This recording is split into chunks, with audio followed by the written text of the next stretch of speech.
Hey everybody, it's Jason from the Texas Gun Vault 2, and I'm coming to you with another garage gun talk, and I think an extension of last night's first impressions video. I told you I had taken this Geisley BFR 05 or BFR 5 to the range, chambered in 6mm arc, and I needed to go back to the range, well, essentially today, to test it out at the 100-yard range. So I was able to do that and film the last footage I need for this range report. And let me tell you, this is one very accurate rifle. I think 6mm arc has won me over.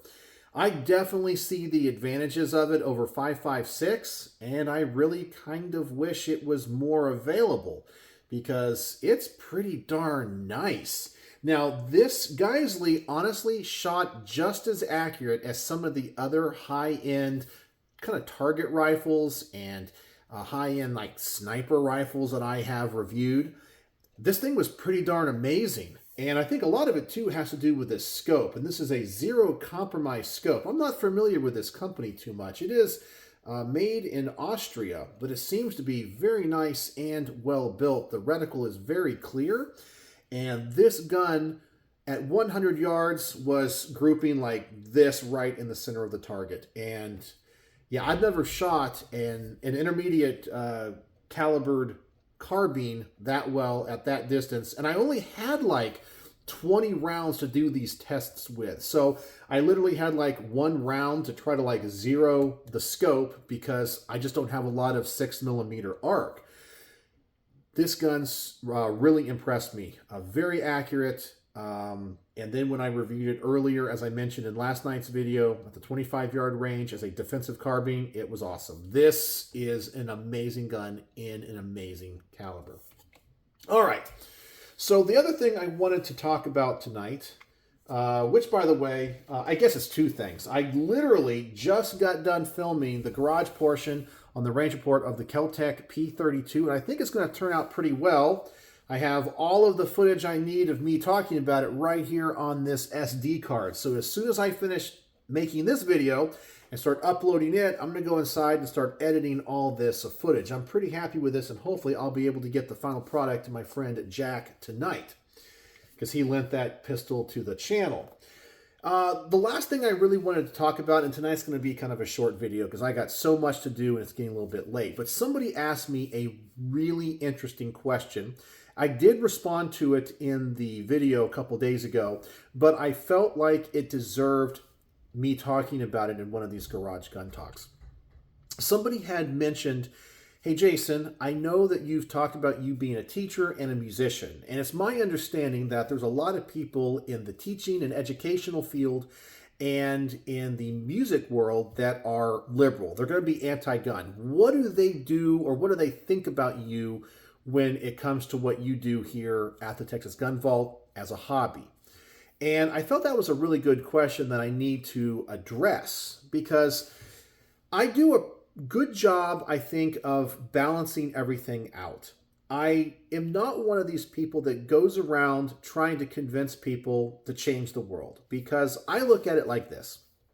When you're on social media and you see somebody that, let's just say, is the polar opposite of you. So in this case, me being a libertarian, and when I see somebody that's a progressive liberal and they're saying, you know, all they do is hate conservatives, hate libertarians, hate Donald Trump, what is every single day, do I ever look at that and go, their argument has convinced me? No, it doesn't. So me going out there on social media and doing the same thing but in the opposite direction is not going to change anyone's mind.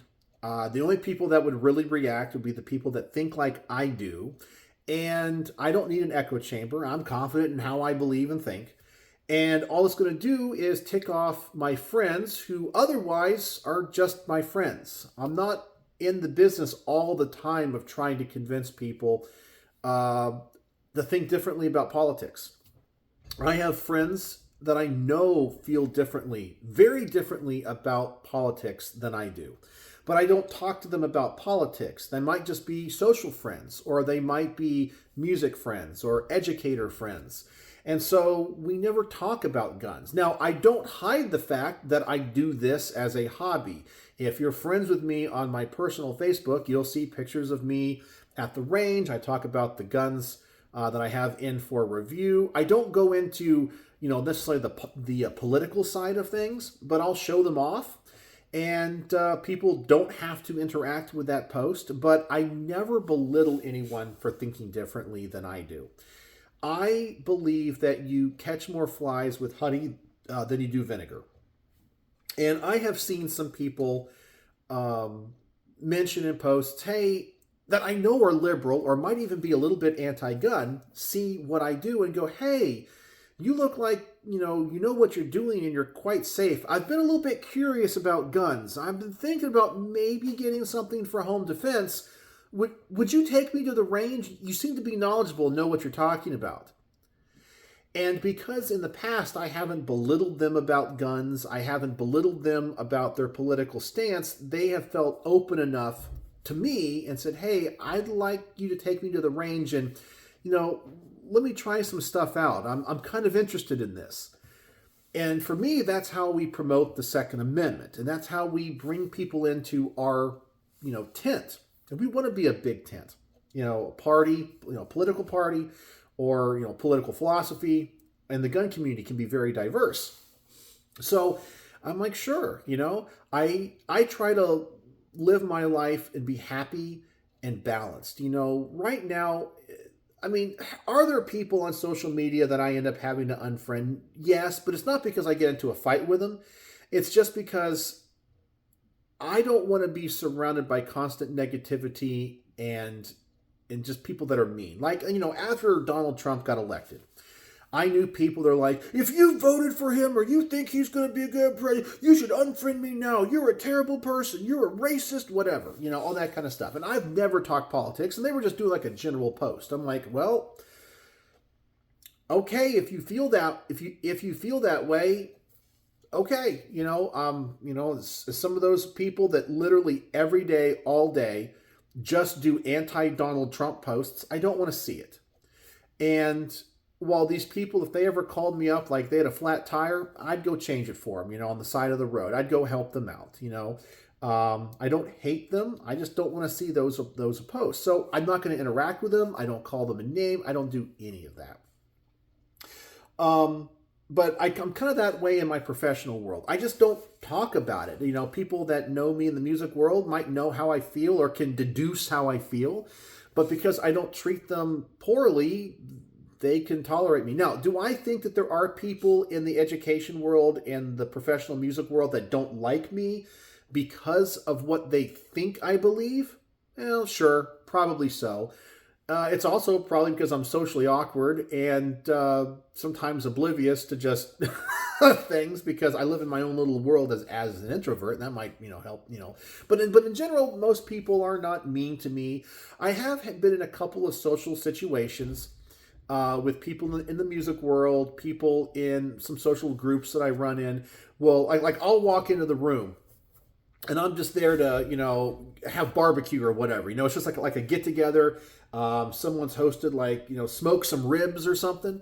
And we're just there to hang out, maybe watch a game, even though I'm not really into sports ball. But let's just say we get invited to watch a football game or something. Okay. We're just going to go hang out with some friends, drink some beers and eat some ribs. Okay. It's a nice afternoon. I walk into this room and all of a sudden we got one of these, big talkers. Oh, it's the gun guy. Yeah. And they start trying to talk to me about gun politics. And I'm like, I'm not here for that. I'm just here to have some ribs. I've had to leave a couple of parties because of stuff like that. And I'm not like a jerk to them. I'm just like, I review guns or I feel this way. And I try to move the topic somewhere else. And if they will not let it go, I'll just take myself out of the situation. In my professional world, I'm not there to change minds, not there to change hearts. I'm there to make a living. And that's how I run things. And I kind of wish people on the other side would do that as well.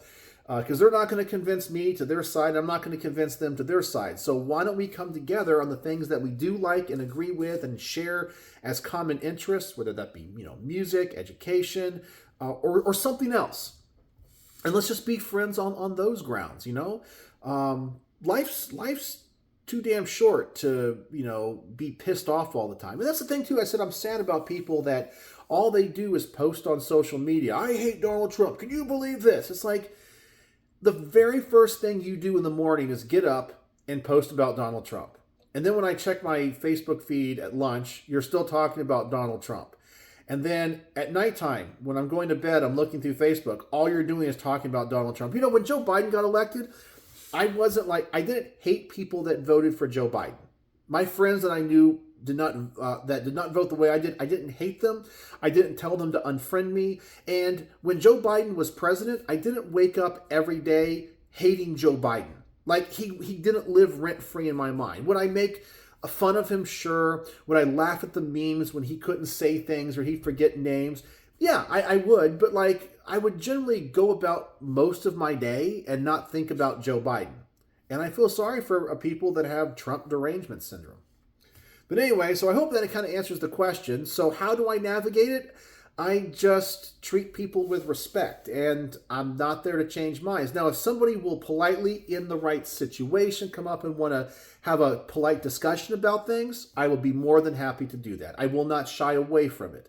But when I go into a professional setting, I'm there to play music. I'm there to teach music. I'm not there to change anyone's hearts and minds on politics.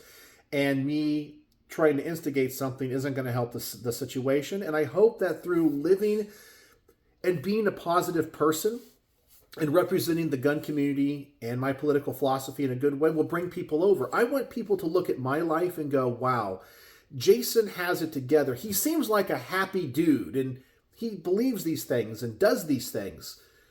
But that's contrary to what I think should make people, but maybe I need to look into this and find out what's actually happening. And you never know. If you can just in your life plant the seed of thought into other people to open their minds, well, you've done a great service to everybody. Not only to what, we believe is right, but also to them that maybe they see things from a different perspective. So I hope that answers the question. So now it's time for me to go inside and start editing the range report. So let me know what you think in the comment section below. If you watched to the end of this video, the word of the day that you could use in a comment is